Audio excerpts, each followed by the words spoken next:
Welcome to More Than a Few Words, a marketing conversation for business owners. This is your host, Lorraine Ball. And I know you think we're living in a visual video world and you don't need to write anything. Wrong answer. No matter what happens in the world of content, it starts with the words. And so today, we're going to start with the words as well.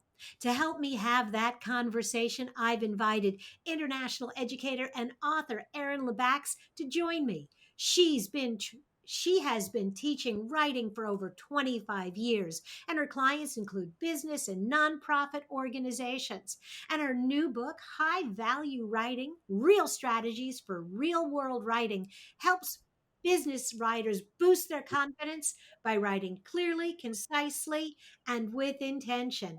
Erin, welcome to the show. Lorraine, thank you so much. I've really been looking forward to this. I have too because I am a word geek, but let's dial it back and let's talk to my audience about how they get started because I think a lot of people look at that blank page and go, I Mhm. don't know what to put there. That's right. I call it blank screen paralysis, BSP, and often we all have suffered from that. I know I have. And so you're right. Getting started is often the hardest part. But what I tell writers, which is all of us, by the way, right? We all write every day, whether it's texting or commenting on socials or emailing, project sharing platforms. I tell folks, remember, writing has two sets of goals because words have two sets of impacts on your readers. They've got their informational impact. What was the thing I learned? You told me your main point. Yay, now I know. But they also have their emotional impact, where I've read your text, let's say, for example, and now I feel, ooh, was she condescending to me? Was that respectful? And so I tell people, to get started, what we do is we think about the person on the other end. Okay, so you have to visualize a little bit who you're writing for, who you're writing to. And then talk to me first about information, and then we'll drop over to the emotional side. When I Yeah. want to deliver information, are there some rules I should keep in mind that will help focus my writing? Definitely, because I think we're all always trying to say so much. And so one thing we can do to make sure that we channel what we're saying into a clear statement, I'll just give three tips on that are because it's hard to do, right? You've got so much in your mind. And really, these days, our goal is not to communicate more, it's to communicate less because nobody needs a 10 paragraph email, right? So we're keeping it tight, and one of the best ways to do that is I tell people write one sentence with the five W's: who, what, when, where, why. You can literally jot down in your notes, ooh, I'm thinking about sending out this email about our first meeting with all the new team members for our business.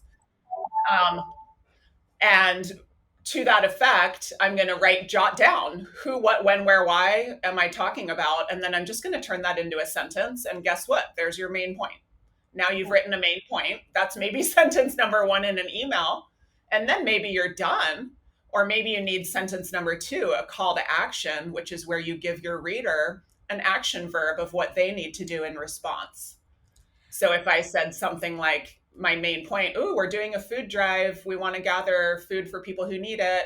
Here's what to do. Maybe my call to action is share your cans of food through the lobby or something like that. And I'm using a verb to tell the reader what they need to do after I've told them just my five W's of what's even up. What is the situation about? And that's only two sentences. So I've said a lot of important things, but in a very brief amount of space. I think there were several really good points there, and I want to make sure I unpack them for my audience.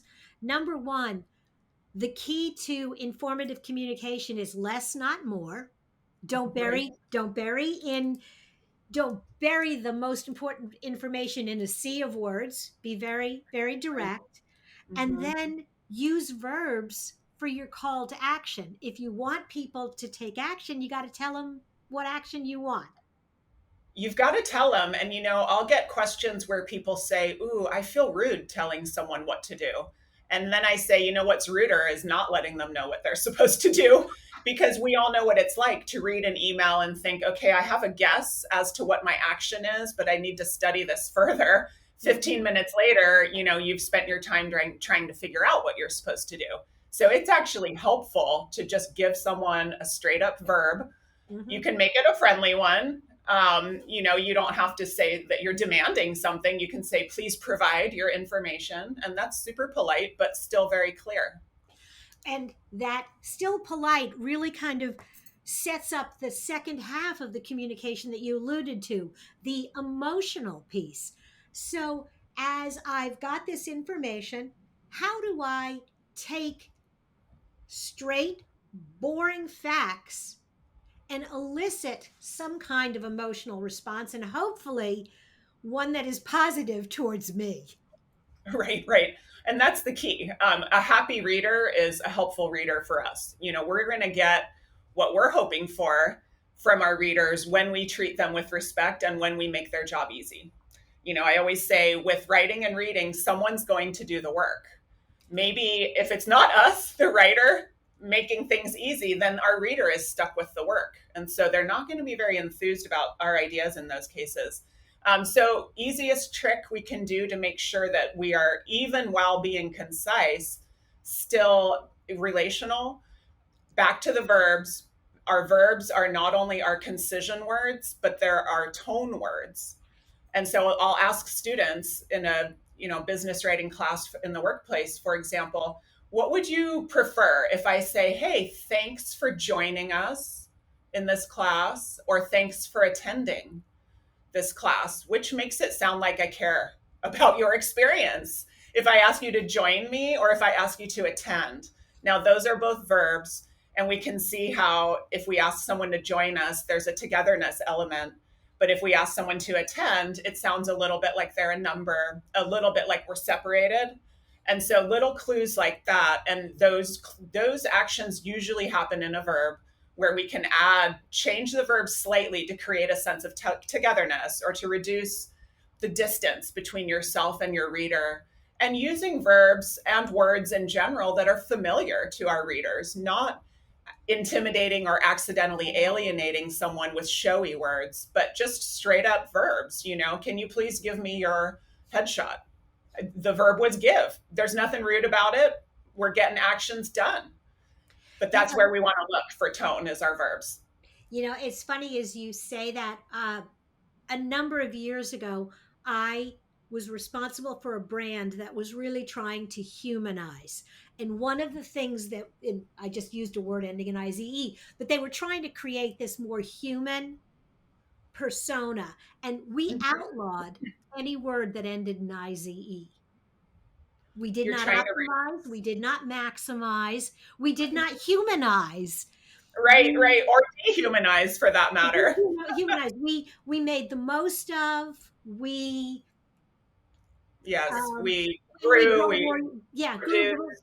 we brought Yeah, a more human element, and so that simple rule helped us. It forced us in a way to create content that was more readable and did not sound pretentious. exactly. And you're reducing the bureaucraties, right? You're reducing the idea that, oh, this just sounds like the fine print and it's not really written for me. It Mhm. makes us feel very distant. And I think what we're doing by reducing that type of language is sounding more authentic also. People are tired of overly formal robotic language. It makes, when we read it, we feel like, oh, you didn't care that I was a human. You just put down these words from AI or however they came about, but sort of needing to adjust and bring in that authenticity. And you mentioned AI, and we could go on that ad nauseum. But are there ways, as we are moving into an era where we're going to be taking some of our content from AI, to give it clues and instructions that help us continue to create content that sounds human? I think so. I think we can kind of have a little bit of both worlds there, where we can use AI and maybe give it a command like, can you write a paragraph asking about this job I want to apply for? But then we can say, can you rewrite this with more focus on them and less focus on me? or whatever we decide is sort of tonally off in what the AI has produced. I did an example recently where I said, write an email from someone asking for a business writing class, like the type of email I would get from a potential client. Well, what ChatGPT produced, every single sentence began with I. And I, as I do that myself, would not want to send that out and look very self centered. So I think it's very useful to use AI to generate some early ideas, but then we need to come in with the authentic humanity and make sure that we haven't accidentally made it sound repetitive, self focused, arrogant, any of that. Awesome. Well, Erin, this is fabulous. I know that I'm going to go back and start looking at some of the content I'm creating and apply some of these tips to my emails and my social content. And I'm sure my audience will as well. Thank you so much. Thank you, Lorraine. It's been a lot of fun. It has. And if you're listening right now and want to know more about Erin, there's a link to her YouTube channel. There's lots of great stuff there as well. Thank you, Lorraine. Thanks, everybody. Thank you. And if you're looking for other resources for your business, be sure to check out our toolbox. Book a 1 hour working session to dive into your business and look for MTFW wherever you listen to podcasts. This has been another episode of More Than a Few Words. Thanks for listening.